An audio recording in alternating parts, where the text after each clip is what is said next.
कि कोई तो थोड़ी मेहनत करके कंस्ट्रक्टिव क्रिटिसिज्म करेगा, लेकिन 9 साल से आलोचना की बजाय सिर्फ झूठे आरोप लगाए जा रहे हैं, सिर्फ गालियां दी जा रही हैं, सिर्फ कीचड़ उछाला जा रहा है। प्रधानमंत्री ने कहा कि गालियां देने से विरोधियों की उम्मीदें पूरी नहीं होंगी। गालियों से मोदी का बाल भी बांका नहीं होगा, क्योंकि मोदी के पास 140 करोड़ लोगों की दुआओं का सुरक्षा कवच है। प्रधानमंत्री ने लोकसभा में करीब 1.5 घंटे की स्पीच दी। इस बीच विपक्ष ने टोका टाकी भी की, नारेबाजी भी की, जेपीसी के गठन के नारे भी लगाए। कांग्रेस ने वॉकआउट किया। इसके बाद मोदी ने कहा कि अहंकार में डूबे विपक्ष को रवैया बदलना होगा। मोदी के भाषण पर राहुल गांधी समेत विपक्ष के दूसरे नेताओं ने क्या क्या कहा, मोदी ने महबूबा मुफ्ती को क्या जवाब दिया, दिल्ली में महबूबा को हिरासत में क्यों लिया गया, ये सारी बातें आपको बताएंगे। लेकिन पहले सुनवाते हैं कि मोदी ने आज विपक्ष पर कैसे हमले किए। राष्ट्रपति के अभिभाषण पर धन्यवाद प्रस्ताव पर चर्चा के जवाब की शुरुआत में ही मोदी ने राहुल गांधी पर हमले से शुरुआत की। मोदी ने बिना नाम लिए कहा कि कल लोकसभा में जो भाषण हुए उन्हें सुनकर साफ हो गया कि किसका कितना सामर्थ्य है, किसकी कितनी समझ है। अपनी रुचि, प्रवृत्ति, प्रकृति के अनुसार सबने अपनी बातें रखी और जब इन बातों को गौर से सुनते हैं, उसे समझने का जब प्रयास करते हैं, तो ये भी ध्यान में आता है कि किसकी कितनी क्षमता है, किसकी कितनी योग्यता है, किसकी कितनी समझ है और किसका क्या इरादा है। ये सारी बातें प्रकट होती ही हैं और देश भली भांति तरीके से उसका मूल्यांकन भी करता है। मैं देख रहा था कल कुछ लोगों के भाषण के बाद पूरा इकोसिस्टम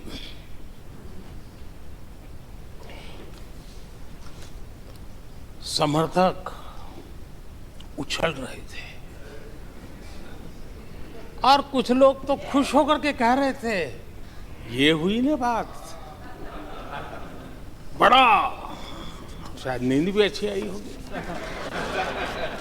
शायद आज उठ भी नहीं पाए होंगे।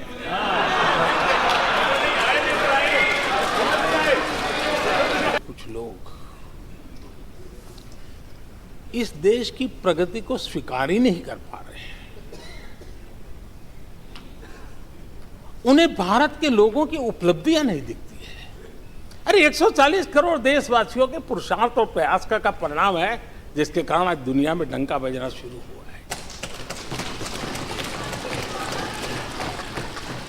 उन्हें भारत के लोगों के पुरुषार्थ और परिश्रम से प्राप्त उपलब्धियां उनको नजर नहीं आ रही हैं। यहाँ कुछ लोग ऐसे निराशा में डूबे हैं, ऐसे निराशा में डूबे हैं। काका हाथरसी ने एक बड़ी मजेदार बात कही थी। काका हाथरसी ने कहा था, आगा पीछा देखकर क्यों होते गमगीन, जैसी जिसकी भावना वैसा दिखे सिन।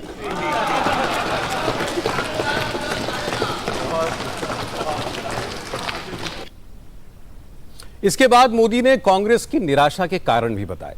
राहुल गांधी समेत विपक्ष के तमाम नेताओं ने चर्चा के दौरान इल्जाम लगाया था कि राष्ट्रपति के भाषण में गरीबी, महंगाई और बेरोजगारी जैसे मुद्दों को किनारे पर रख दिया गया। बजट स्पीच में इन मुद्दों का जिक्र तक नहीं था। तमाम पार्टियों ने इस पर सरकार से जवाब मांगे। प्रधानमंत्री मोदी से महंगाई पर सवाल किए। निर्मला सीतारमण ने इसके जवाब में कहा था कि मोदी सरकार के दौरान दुनिया के तमाम देशों की तुलना में भारत में महंगाई काबू में है।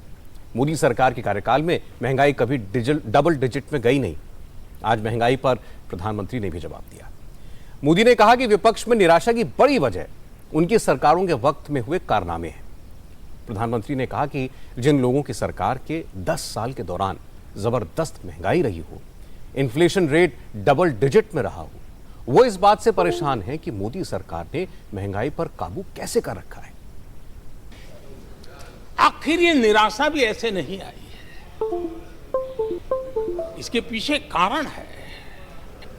एक तो जनता का हुक्म, बार बार हुक्म, लेकिन साथ साथ इस निराशा के पीछे जो अंतर मन में पड़ी हुई चीज है, जो चैन से सोने नहीं देती है, और क्या है, पिछले 10 साल में 2014 के पहले 2004 से 14 भारत की अर्थव्यवस्था खस्ता हाल हो गई। निराशा नहीं होगी तो क्या होगा?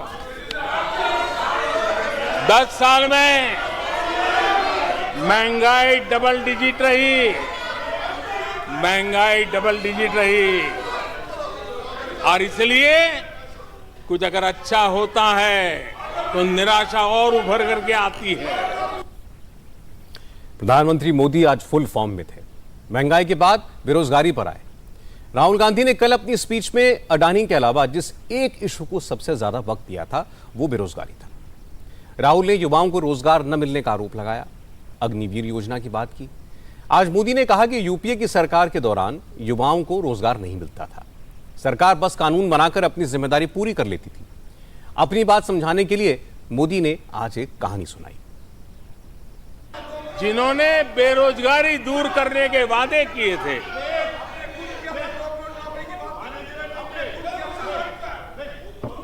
माननीय अध्यक्ष जी, एक बार जंगल में 2 नौजवान शिकार करने के लिए गए और वो गाड़ी में अपनी बंदूक नीचे उतार करके थोड़ा टहलने लगे। उन्होंने सोचा कि थोड़ा अभी आगे चलना है तो थोड़ा जरा हाथ पैर ठीक कर ले,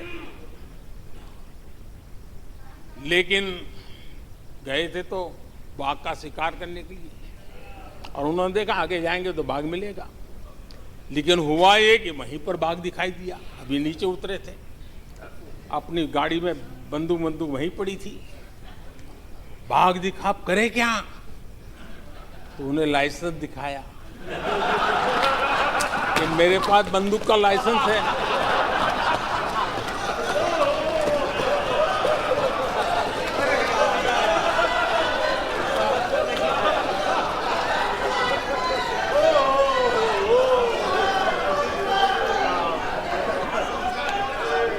इन्होंने भी बेरोजगारी दूर करने के नाम पर एक कानून दिखाया, वो कानून बना दिया है। अरे देखो, कानून बना दिया है। ये इनके तरीके से पल्ला झाड़ दिया। प्रधानमंत्री ने आज विपक्ष के हर उस आरोप का जवाब दिया जिसके सहारे उनकी सरकार को घेरने की कोशिश की जा रही है। इसके लिए आज प्रधानमंत्री ने कविता का, कहानियों का, शेर व शायरी का, सबका सहारा लिया। मोदी ने आज कांग्रेस के जमाने की हर बात याद दिलाई। कहा कि 2004 से 2014 के बीच 10 साल भारत के इतिहास के लॉस्ट डिकेड हैं, इसी तौर पर इन्हें याद रखा जाएगा। मोदी ने कहा कि यूपीए सरकार के 10 साल के वक्त भारत को तरक्की करने के बहुत मौके मिले, लेकिन कांग्रेस की सरकार ने मौके को अवसर में बदलने की बजाय मुसीबत में बदल दिया, जिसकी वजह से भारत पिछड़ गया। लेकिन उनकी सरकार अब देश को दोबारा तरक्की की राह पर लेकर आई है और इसीलिए कांग्रेस हताश है। यूपीए की पहचान बन गई, हर मौके को मुसीबत में पलट दिया, हर मौके को मुसीबत में पलट दिया। जब टेक्नोलॉजी इंफॉर्मेशन और टेक्नोलॉजी इंफॉर्मेशन का युग बड़ी तेजी से बढ़ रहा था, उछल रहा था, उसी समय ये 2G में फंसे रहे। मौका मुसीबत में। सिविल न्यूक्लियर डील हुआ। जब सिविल न्यूक्लियर डील की चर्चा थी, तब ये कैश फॉर वोट में फंसे रहे। ये खेल चले। आदरणीय अध्यक्ष जी, 2010 में कॉमनवेल्थ गेम्स हुए। भारत को दुनिया के सामने, भारत की युवा सामर्थ्य को प्रस्तुत करना एक बहुत बड़ा अवसर था, लेकिन फिर मौका मुसीबत में और CWG घोटाले में पूरा देश दुनिया में बदनाम हो गया और निराशा के मूल में ये चीजें पड़ी हुई है। सब उभर करके आ रहा है। आदरणीय अध्यक्ष जी, इस बात को हिंदुस्तान हर पल याद रखेगा कि 2014 के पहले का जो दशक था, द लॉस्ट डेकेड के रूप में जाना जाएगा और इस बात को इनकार नहीं कर सकते कि 2030 का जो दशक है, ये इंडियाज डेकेड है। मोदी सरकार पर विपक्ष लगातार यह आरोप लगाता है कि उसकी आवाज को दबाया जाता है, बोलने नहीं दिया जाता। सारी संवैधानिक संस्थाओं पर सरकार का कब्जा है। आज प्रधानमंत्री मोदी ने इस बात का भी जवाब दिया। उन्होंने कहा कि लोकतंत्र में आलोचना की बहुत अहमियत है। वो तो चाहते हैं कि उनकी सरकार को क्रिटिसाइज किया जाए ताकि सरकार को बेहतर काम करने की प्रेरणा मिले, लेकिन विपक्ष कंस्ट्रक्टिव क्रिटिसिज्म की बजाय कंपल्सिव क्रिटिसिज्म में लगा है। विपक्ष के नेता चीजों को एनालाइज करने के बजाय आरोप लगाते हैं, झूठ बोलते हैं, गाली देते हैं। हालत यह हो गई है कि चुनाव हारते हैं तो इलेक्शन कमीशन को गाली देते हैं, करप्शन की जांच होती है तो इन्वेस्टिगेटिव एजेंसीज को गाली देते हैं, सेना पराक्रम दिखाए तो सेना पर कीचड़ उछालते हैं। और आज जब पूरी दुनिया भारत की आर्थिक प्रगति को सलाम कर रही है तो विपक्ष इससे भी परेशान है। लोकतंत्र में आलोचना का बहुत महत्व मैं मानता हूं और मैं हमेशा मानता हूं कि भारत जो कि मदर ऑफ डेमोक्रेसी है, सदियों से हमारे यहां लोकतंत्र हमारी रगों में पनपा हुआ है और इसलिए मैं हमेशा मानता हूं कि आलोचना एक प्रकार से लोकतंत्र की मजबूती के लिए, लोकतंत्र के संवर्धन के लिए, लोकतंत्र के स्पिरिट के लिए आलोचना एक शुद्धि यज्ञ है। उस रूप में हम आलोचना को देखने वाले हैं। लेकिन दुर्भाग्य से बहुत दिनों से मैं इंतजार कर रहा हूं, कोई तो मेहनत करके आएगा, कोई तो एनालिसिस करके कोई आलोचना करेगा ताकि देश को कुछ लाभ हो। लेकिन 9 साल आलोचना ने आरोपों में गंवा दिए जिन्होंने, सिवाय आरोप, गाली गलौज, कुछ भी बोल दो, इसके सिवाय कुछ नहीं किया। गलत आरोप। और हाल ये चुनाव हार जाओ, ईवीएम खराब, दे दो गाली। चुनाव हार जाओ, चुनाव आयोग को गाली दे दो। क्या तरीका है? अगर कोर्ट में फैसला पक्ष में नहीं आया तो सुप्रीम कोर्ट को गाली दे दो, उसकी आलोचना कर दो। अगर भ्रष्टाचार की जांच हो रही है, अगर भ्रष्टाचार की जांच हो रही है,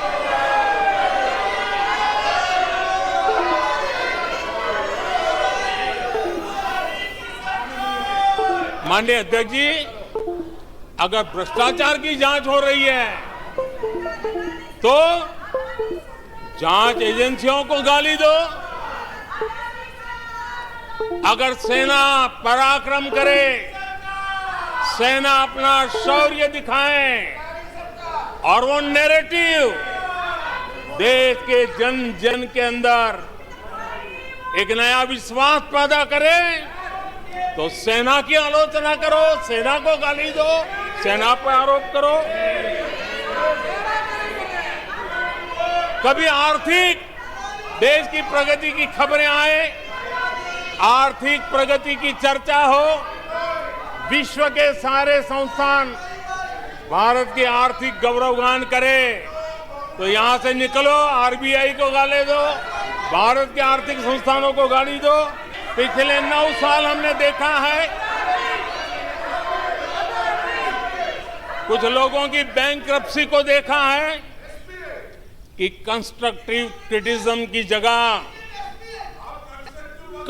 कंपल्सिव क्रिटिक्स ने ले ली है और ये कंपल्सिव क्रिटिक्स इसी में डूबे हुए हैं, खोए हुए हैं। लेकिन इन लोगों ने ईडी का धन्यवाद करना चाहिए कि ईडी के कारण ये लोग एक मंच पे आए हैं। ईडी ने इन लोगों को एक मंच पर ला दिया है।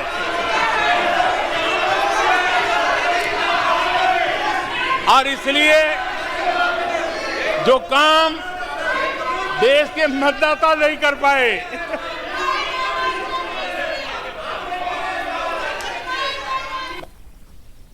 इसके बाद मोदी ने नाम लेकर कांग्रेस पर निशाना लगाया।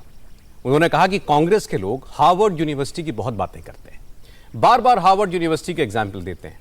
कल राहुल गांधी ने कहा था कि उन्हें यकीन है कि हार्वर्ड में इस बात पर भी रिसर्च होगी कि कैसे मोदी सरकार की मदद से अडानी की कंपनियों ने जबरदस्त तरक्की की। इसके जवाब में आज मोदी ने कहा कि हार्वर्ड यूनिवर्सिटी ने भारत पर रिसर्च तो की, लेकिन इस रिसर्च का टॉपिक था the rise and decline of India's Congress party. और वो दिन दूर नहीं है जब कांग्रेस की बर्बादी पर हार्वर्ड ही नहीं बल्कि दुनिया की तमाम यूनिवर्सिटीज में स्टडी की जाएगी। मैं कई बार सुन रहा हूं यहां कुछ लोगों को हार्वर्ड स्टडी का बड़ा क्रेज है। हार्वर्ड स्टडी है, बड़ा क्रेज है। कोरोना काल में ऐसा ही कहा गया था और कांग्रेस ने कहा था कि भारत की बर्बादी पर हार्वर्ड में केस स्टडी होगी, ऐसा कहा था।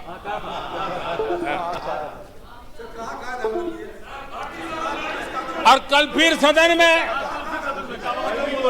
हार्वर्ड यूनिवर्सिटी में स्टडी की बात कल फिर हुई। लेकिन माननीय अध्यक्ष जी, बीते वर्षों में माननीय अध्यक्ष जी, बीते वर्षों में हार्वर्ड में एक बहुत बढ़िया स्टडी हुई है, बहुत इंपॉर्टेंट स्टडी हुई है। और उस स्टडी है, उसका टॉपिक क्या था मैं जरूर सदन को बताना चाहूंगा। और ये स्टडी हो चुकी है। स्टडी है the rise and decline of India's Congress party. ये स्टडी हो चुका है और मुझे विश्वास है अध्यक्ष जी, मुझे विश्वास है भविष्य में कांग्रेस की बर्बादी पर सिर्फ हार्वर्ड नहीं, बड़े बड़े विश्वविद्यालयों में अध्ययन होना ही होना है और डुबाने वाले लोगों पर भी होने वाला है। इस प्रकार के लोगों के लिए दुष्यंत कुमार ने बहुत बढ़िया बात कही है और दुष्यंत कुमार ने जो कहा है बहुत फिट बैठता है। उन्होंने कहा है तुम्हारे पांव के नीचे, तुम्हारे पांव के नीचे कोई जमीन नहीं, तुम्हारे पांव के नीचे कोई जमीन नहीं। कमाल ये है, कमाल ये है कि फिर भी तुम्हें यकीन नहीं। इसके बाद प्रधानमंत्री मोदी ने कहा कि विपक्ष अगर यह सोचता है कि उन्हें गालियां देकर, झूठे आरोप लगाकर, जनता को गुमराह कर कर जनता की अदालत में उन्हें हरा देगा तो यह एक भूल है, क्योंकि उन्होंने लोगों के दिल जीते हैं, जनता का भरोसा जीता है। भरोसा झूठ से, गाली से नहीं टूटेगा। मोदी ने कहा कि उन्होंने देश के लिए अपनी जिंदगी खपाई है, पल पल देश के लिए दिया है। जो काम किए हैं उनका फायदा सीधा लोगों को मिला है। जिन 80 करोड़ लोगों को मुफ्त राशन मिला, जिन 3 करोड़ परिवारों को घर मिले, जिन 8 करोड़ महिलाओं को गैस के कनेक्शन मिले, जिन 2 करोड़ लोगों का मुफ्त में इलाज हुआ, क्या वो लोग मोदी को गाली देना बर्दाश्त करेंगे? प्रधानमंत्री ने कहा कि विपक्ष की गालियां उनके ऊपर कोई असर नहीं करती, क्योंकि उनके पास देश के 140 करोड़ लोगों के आशीर्वाद का सुरक्षा कवच है। जो अहंकार में डूबे होते हैं, जो बस सब कुछ हम ही को ज्ञान है, सब हमारा ये सही सही है, ऐसी जो सोच में जीते हैं, उनको लगता है कि मोदी को गाली दे करके ही हमारा रास्ता निकलेगा। मोदी पर झूठे अनाप शनाप कीचड़ उछाल करके ही रास्ता निकलेगा। अब 22 साल बीत गए, वो गलतफहमी पाल करके बैठे हुए हैं।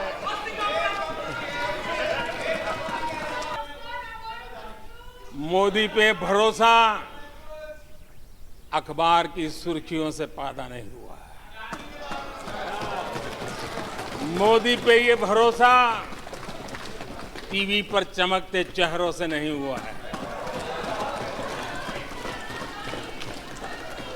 जीवन खपा दिया है, पल पल खपा दी है,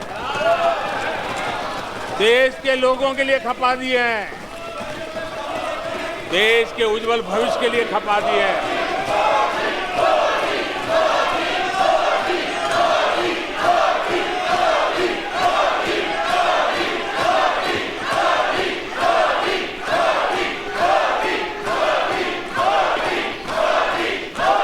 आदरणीय अध्यक्ष जी,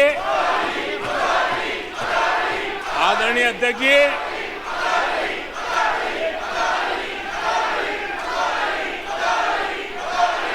आदरणीय अध्यक्ष जी, जो देशवासियों का मोदी पर भरोसा है, ये इनकी समझ के दायरे से बाहर है और समझ के दायरे से भी काफी ऊपर है।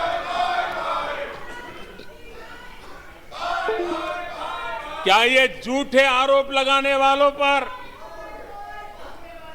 मुफ्त राशन प्राप्त करने वाले मेरे देश के 80 करोड़ देशवासी क्या कभी उन पर भरोसा करेंगे क्या? जिस किसान के खाते में साल में 3 बार पीएम किसान सम्मान निधि के 11 करोड़ किसानों के खाते में पैसा जमा होते हैं, वो आपकी गालियां, आपके झूठे आरोपों पर विश्वास कैसा करेगा?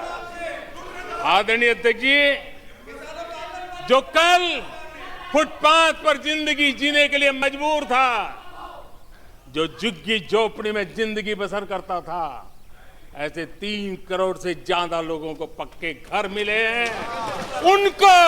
उनको तुम्हारी ये गालियां, ये तुम्हारे झूठी बातें क्यों वो भरोसा करेगा? अध्यक्ष जी, आदरणीय अध्यक्ष जी, 9 करोड़ लोगों को मुफ्त गैस का कनेक्शन मिला है, वो आपकी झूठ को कैसे स्वीकार करेगा?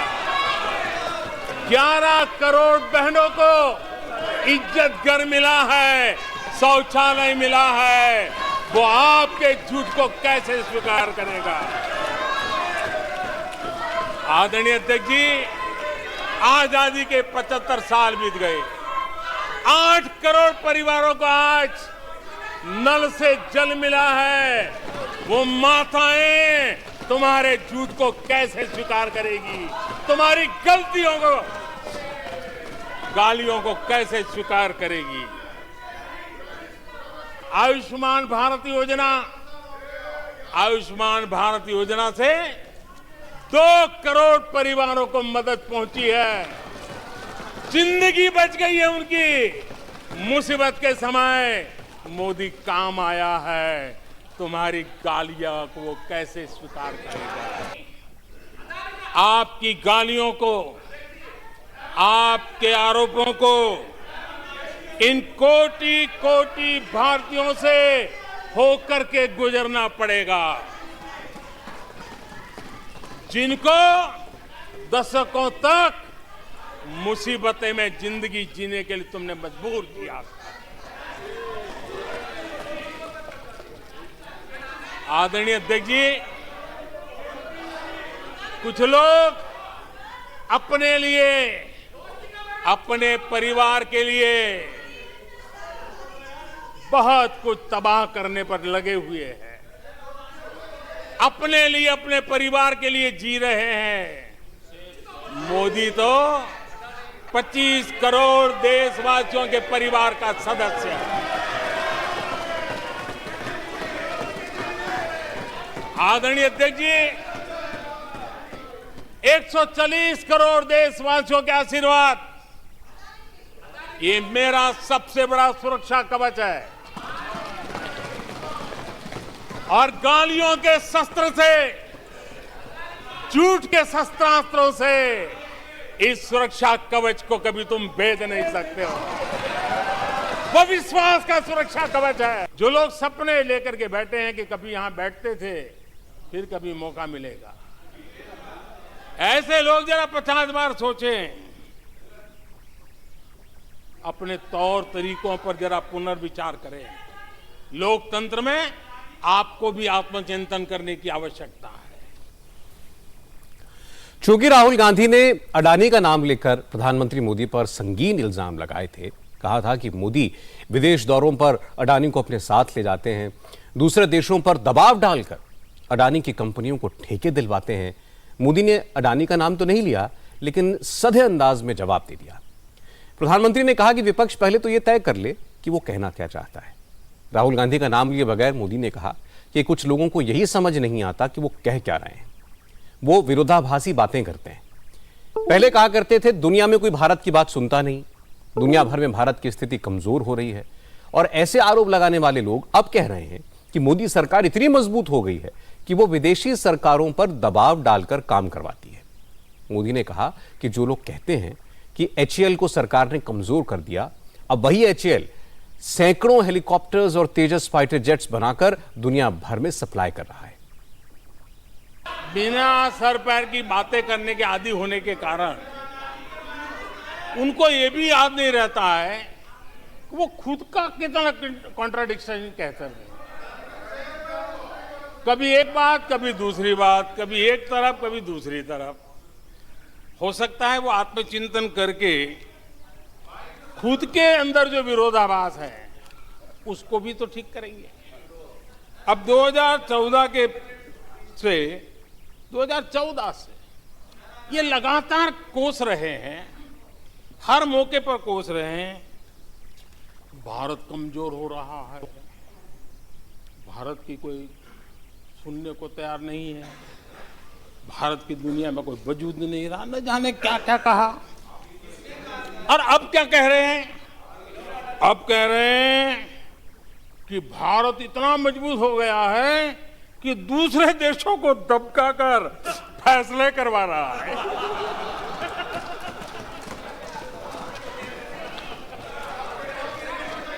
अरे पहले ये तो तय करो भाई कि भारत कमजोर हुआ है कि मजबूत हुआ है। वो जमाए HAL को कितनी गालियां दी गई, किस प्रकार से बड़े बड़े फोरम का मिसयूज किया गया। आज एशिया का सबसे बड़ा हेलीकॉप्टर बनाने वाला हब बन चुका है, जहां से तेजस हवाई जहाज सैकड़ों की संख्या में बन रहे हैं। भारतीय सेना के हजारों करोड़ रुपए का ऑर्डर आज HAL के पास है। भारत के अंदर आज वाइब्रेंट डिफेंस इंडस्ट्री आगे आ रही है। आज भारत डिफेंस एक्सपोर्ट करने लगा है। माननीय अध्यक्ष जी, हिंदुस्तान के हर नौजवान को गर्व होता है। निराशा में डूबे हुए लोगों से अपेक्षा नहीं है। नरेंद्र मोदी की यह खासियत है कि वो फ्रंट से लीड करते हैं, विपक्ष के हमलों का सामने आकर मुकाबला करते हैं। विरोधी दलों के नेता हर रोज पार्लियामेंट में मीटिंग करके मोदी को घेरने की रणनीति बना रहे थे। चर्चा के दौरान गौतम अडानी का नाम लेकर मोदी को घेरने की रणनीति पर काम कर रहे थे। विरोधी दलों के नेताओं को लग रहा था कि मोदी के लिए जवाब देना मुश्किल होगा, लेकिन मोदी ने आज फिर दिखा दिया कि वो मुसीबत को मौके में बदलना जानते हैं। उन्होंने किसी मुद्दे से बचने की कोशिश नहीं की। अब विपक्ष ये भी नहीं कह पाएगा कि मोदी ने महंगाई पर बात नहीं की, बेरोजगारी का जिक्र नहीं किया या भ्रष्टाचार पर बात नहीं की, डिफेंस सेक्टर को छुआ ही नहीं, विदेश नीति पर कुछ बोले नहीं। नरेंद्र मोदी हर मुद्दे पर बोले और ऐसा बोले कि कांग्रेस के नेताओं को जवाब देना मुश्किल हो जाएगा। मोदी ने बता दिया कि उन्होंने देश के लिए क्या क्या किया, कितने लोगों को डायरेक्ट बेनिफिट स्कीम्स का फायदा पहुंचाया और इसके साथ साथ ये भी बता दिया कि कांग्रेस के जमाने में क्या होता था।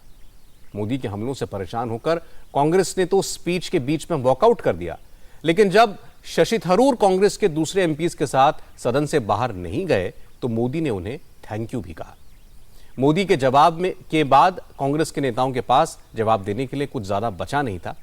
पार्लियामेंट से बाहर निकलकर राहुल गांधी ने कहा कि मोदी ने अडानी का नाम नहीं लिया, उन्होंने जो इल्जाम लगाए थे उस पर मोदी कुछ बोले नहीं। इसका मतलब है कि मोदी अडानी को बचा रहे हैं। No, I'm not satisfied, but it reveals the truth. Speech से सच्चाई दिखती है कि अच्छा, इंक्वायरी की बात नहीं हुई। अगर मित्र नहीं है तो ये कहते ठीक है मैं इंक्वायरी करा देता हूं। इंक्वायरी की बात नहीं हुई। डिफेंस इंडस्ट्री है, वहां पे शेल कंपनीज हैं, बेनामी पैसा घूम रहा है, उसके बारे में प्रधानमंत्री ने कुछ नहीं कहा। तो मतलब क्लियर है कि प्रधानमंत्री उनकी रक्षा कर रहे हैं, उनको प्रोटेक्ट कर रहे हैं।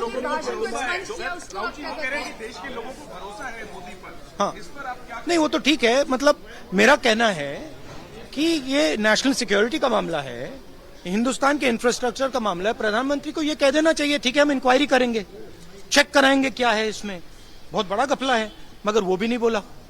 तो जरूर वो उनको प्रोटेक्ट करने की कोशिश कर रहे हैं, मैं समझता हूं, मतलब उसका कारण भी है।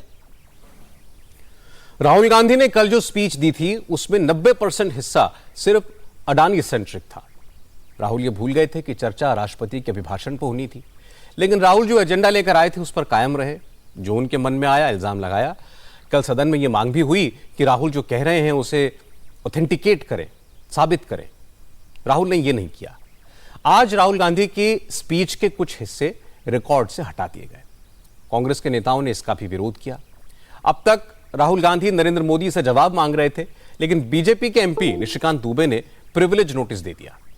अगर स्पीकर ने इसे मंजूर कर लिया तो राहुल गांधी को अपने इल्जामात पर जवाब देने पड़ेंगे।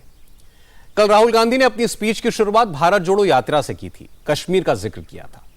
राहुल गांधी श्रीनगर के लाल चौक पर तिरंगा फहराने को एक बड़ी बात मानते हैं, लेकिन नरेंद्र मोदी ने आज कहा कि उन्होंने लाल चौक पर तिरंगा उस वक्त फहराया था जब केंद्र में कांग्रेस की सरकार थी, जम्मू कश्मीर में आतंकवाद चरम पर था, चारों तरफ बम गोलियां चलती थी। मोदी ने कहा कि अब जो लोग श्रीनगर के लाल चौक पर झंडा फहराकर इतरा रहे हैं वो बदले हुए जम्मू कश्मीर के गवाह हैं। अब कश्मीर में लोकतंत्र मजबूत हो रहा है। जम्मू कश्मीर में सैलानी बेखौफ घूम रहे हैं और जो लोग तिरंगा फहराने पर माहौल के खराब होने की धमकी दिया करते थे वो भी अब तिरंगा यात्रा में शामिल हो रहे हैं। जम्मू कश्मीर की भी चर्चा हुई और जो अभी अभी जम्मू कश्मीर घूम करके आए उन्होंने देखा होगा कितने आन बान शान के साथ आप जम्मू कश्मीर में जा सकते, घूम सकते, फिर सकते। आदरणीय अध्यक्ष जी, पिछली शताब्दी के उत्तरार्ध में आदरणीय अध्यक्ष जी पिछली शताब्दी के उत्तरार्ध में मैं भी जम्मू कश्मीर में यात्रा लेके गया था और लाल चौक में तिरंगा फहराने का संकल्प लेकर के चला था। और तब आतंकवादियों ने पोस्टर लगाए थे, उस समय और कहा था कि देखते हैं किसने अपनी मां का दूध पिया है जो लाल चौक में आके तिरंगा फहराता है। पोस्टर लगे थे और उस दिन तो 24 जनवरी थी। मैंने जम्मू के अंदर बड़ी सभा में कहा था, उस दिन मैंने कहा था आतंकवादी कान खोल करके सुन ले, 26 जनवरी को ठीक 11 बजे मैं लाल चौक पहुंचूंगा, बिना सिक्योरिटी आऊंगा, बुलेट प्रूफ जैकेट के बिना आऊंगा और फैसला लाल चौक में होगा किसने अपनी मां का दूध पिया।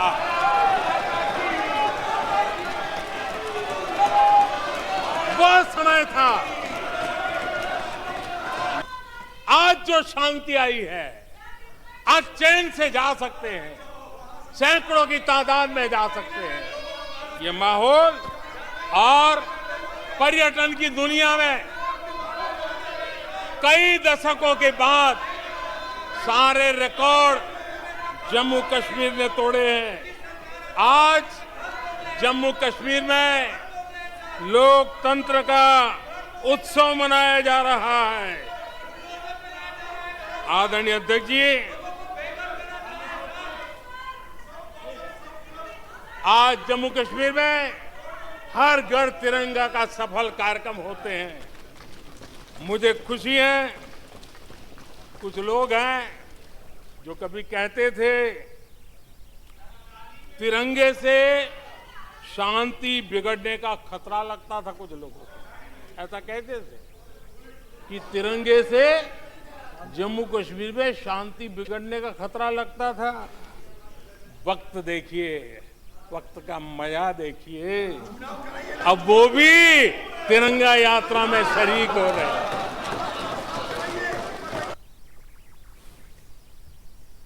मोदी 31 साल पहले की बात कर रहे थे।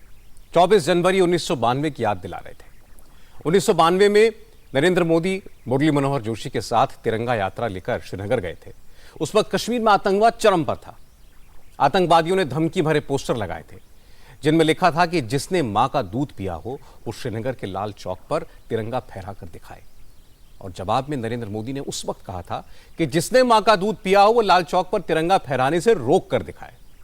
उस वक्त का वो वीडियो आज आपको दिखाते हैं। यात्रा की सफलता ने आतंकवादियों को परेशान करके रखा है। लाल चौक में पोस्टर्स लगाए, दीवारों पे लिखा है जिसने अपनी मां का दूध पिया हो वो श्रीनगर के लाल चौक में आए, आकर के भारत का तिरंगा झंडा फहराएं, और अगर वो जिंदा वापस जाएगा तो आतंकवादी उसे इनाम देंगे। आतंकवादी काम खोल करके समझे। 26 जनवरी को परसों, अब चंद घंटे बाकी हैं, लाल चौक में फैसला हो जाएगा किसने अपनी मां का दूध पिया। यह तो सही है कि आज जम्मू कश्मीर में हालात बदल चुके हैं। अब लाल चौक पर तिरंगा परमानेंट लहराता है। जम्मू कश्मीर के लोग तिरंगा यात्रा निकाल रहे हैं। जम्मू कश्मीर की हर गली में तिरंगा दिखाई देता है। लोग बेखौफ होकर अपने घरों पर तिरंगा फहराते हैं। यही बात मोदी ने कही। लेकिन महबूबा मुफ्ती और उमर अब्दुल्ला जैसे नेता अभी भी आर्टिकल 370 को हटाने के मुद्दे पर मोदी का विरोध कर रहे हैं। महबूबा मुफ्ती तो आज दिल्ली में थी, प्रदर्शन कर रही थी। उनका इल्जाम है कि मोदी सरकार ने कश्मीर में अफगानिस्तान जैसे हालात बना दिए हैं। दरअसल जम्मू कश्मीर में फिलहाल एंटी इंक्रोचमेंट ड्राइव चल रही है। सरकारी जमीनों पर हुए अवैध कब्जों को हटाया जा रहा है। अब चूंकि जिन लोगों के कब्जे हैं उस पर बुलडोजर चल रहा है, इसमें नेता भी शामिल हैं, इसीलिए इसका खूब विरोध हो रहा है। महबूबा मुफ्ती दरअसल इसी सिलसिले में विरोध करने दिल्ली पहुंची थी। महबूबा रेल भवन से संसद तक अपने कार्यकर्ताओं के साथ मार्च करना चाहती थी, लेकिन पुलिस ने उन्हें कस्टडी में ले लिया। हालांकि बाद में उन्हें छोड़ दिया। जम्मू कश्मीर में गुंडा